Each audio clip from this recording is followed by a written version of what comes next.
For the year 2020, I'm making a video review for every new movie I watch, whether in theaters or at home, and on October 4th, I watched The Social Network.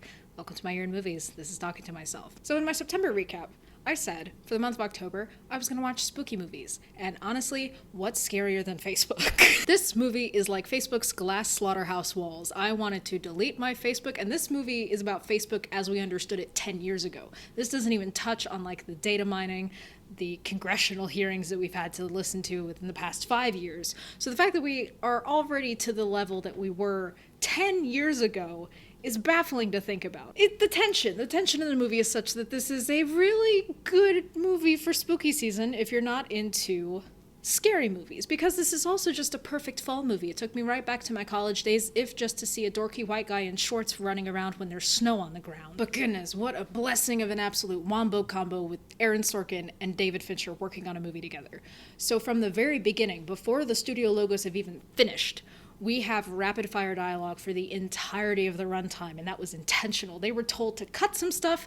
They were like, we're not gonna cut things if we can prove we can fit all of this in 2 hours.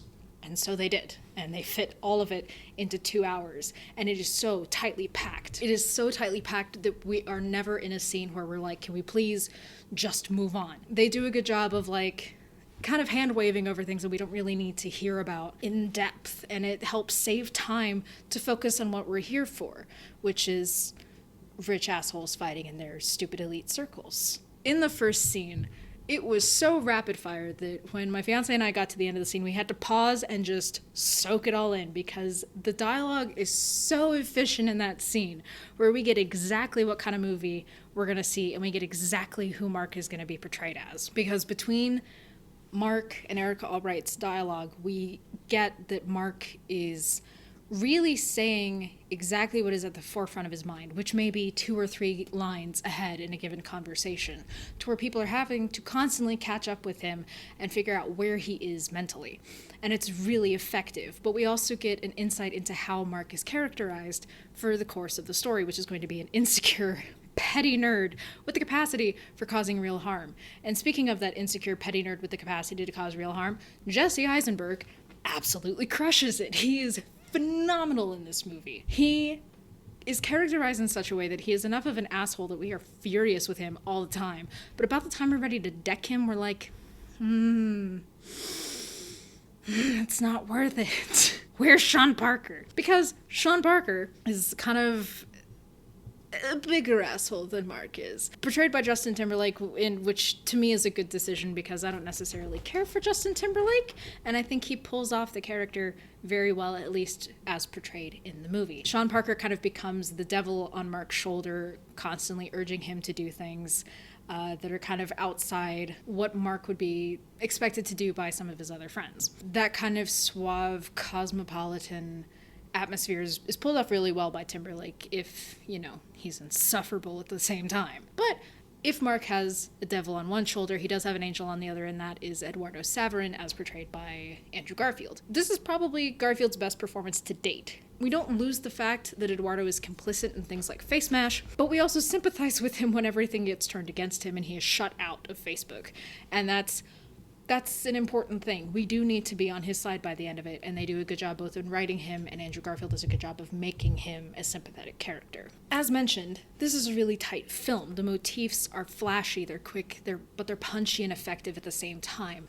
And my fiance noticed that the evolution of the word refresh, it goes from being a moment of triumph to being one of defeat, and that's super cool. Love things like that.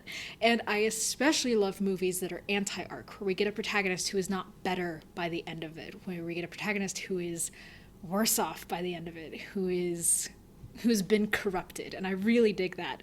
And that's a satisfying arc, but then there's kind of like the sickening reality that sinks in of like, oh, Mark was like 20? He's younger than me? You ever just look at your life and you're like, younger than me? It's a rare film that, at least for the way I watched it, the scenes of exploitation were conducted in such a way that it was not a moment where the protagonist is cool.